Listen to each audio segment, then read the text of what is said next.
अध्याय 28 विश्वास और श्रद्धा अधिक मास कथा।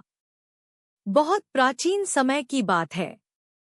विदर्भ देश के राजा भीष्मक की पुत्री रुक्मिणी अत्यंत सुंदर, गुणवान और धर्मपरायण थी। उनके रूप और गुणों की ख्याति दूर दूर तक फैली हुई थी, लेकिन उनसे भी अधिक प्रसिद्ध थी उनकी भक्ति। उनका मन पूर्ण रूप से श्री कृष्ण में लीन था। रुक्मिणी ने श्री कृष्ण के गुण, उनके पराक्रम, उनकी करुणा और धर्म की स्थापना के कार्यों के बारे में सुना था। सुनते सुनते ही उनके हृदय में श्री कृष्ण के प्रति अटूट प्रेम और श्रद्धा उत्पन्न हो गई। उन्होंने मन ही मन यह संकल्प कर लिया था कि वे केवल श्री कृष्ण को ही अपना पति मानेंगी। लेकिन नियति ने उनके सामने एक कठिन परीक्षा रख दी। उनके भाई रुक्मी ने उनका विवाह चेदी देश के राजा शिशुपाल से निश्चित कर दिया। यह सुनकर रुक्मिणी का हृदय व्याकुल हो उठा। एक और उनका अटूट विश्वास था और दूसरी ओर परिस्थितियां उनके विपरीत थी। उसी समय पुरुषोत्तम मास का पावन काल चल रहा था। रुक्मिणी ने इस मास का व्रत और पूजा आरंभ की। वे प्रतिदिन प्रातःकाल उठकर स्नान करती, भगवान का ध्यान करती और पूरे मन से प्रार्थना करती।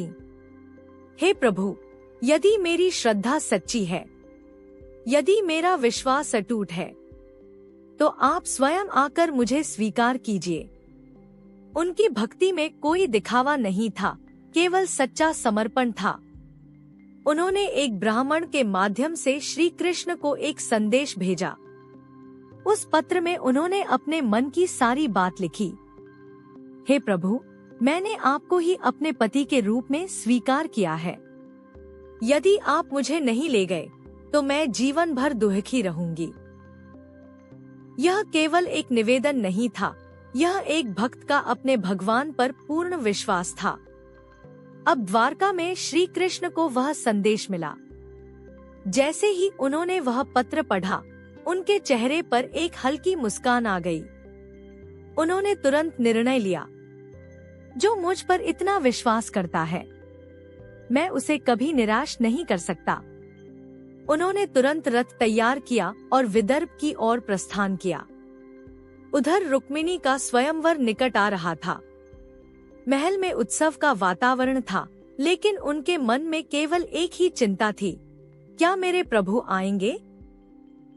उन्होंने अपने विश्वास को डगमगाने नहीं दिया। वे बार बार भगवान का नाम लेती और कहती, मुझे पूर्ण विश्वास है, वे अवश्य आएंगे। स्वयंवर के दिन रुक्मिणी मंदिर गईं, जहां उन्होंने देवी की पूजा की और अंत में आंखें बंद करके श्री कृष्ण का स्मरण किया। उसी क्षण जैसे उनके विश्वास ने भगवान को पुकार लिया हो, दूर से रथ की आवाज सुनाई दी। श्री कृष्ण स्वयं वहां आ पहुँचे। उन्होंने बिना विलंब किए रुक्मिणी को अपने रथ में बिठाया और वहां से लेकर चले गए। सभी राजा और योद्धा यह देखकर आश्चर्यचकित रह गए। रुक्मी और अन्य लोगों ने उनका पीछा किया, लेकिन कोई भी श्री कृष्ण को रोक नहीं सका। यह केवल एक विवाह की कथा नहीं थी, यह विश्वास की विजय की कथा थी। रुक्मिणी का विश्वास इतना अटूट था कि भगवान स्वयं उनके पास आए। अब यदि इस कथा को अधिक मास के संदर्भ में समझें, तो इसका महत्व और भी स्पष्ट हो जाता है। अधिक मास हमें यही सिखाता है कि जब हम सच्चे मन से भगवान पर विश्वास करते हैं, तो वे हमारे जीवन में स्वयं हस्तक्षेप करते हैं। यह मास श्रद्धा को मजबूत करने का समय है। यह हमें सिखाता है कि भक्ति केवल कर्म नहीं, बल्कि विश्वास का नाम है। रुक्मिणी ने परिस्थितियों को नहीं देखा, उन्होंने केवल अपने विश्वास को देखा, और वही विश्वास उनके जीवन को बदल गया।